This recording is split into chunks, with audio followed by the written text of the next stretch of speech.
Tamam abi.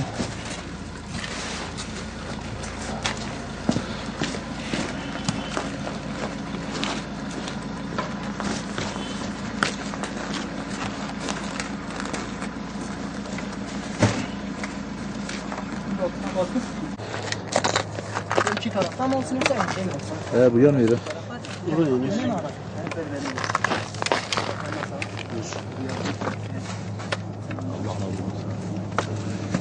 Var ya.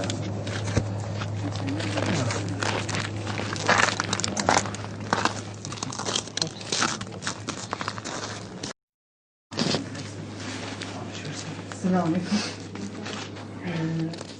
Ben Avrupa Yetimlere yardım aldım.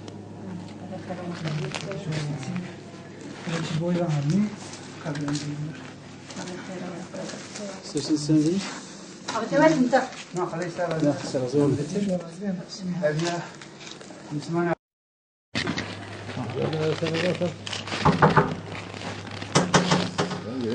Gereksiz.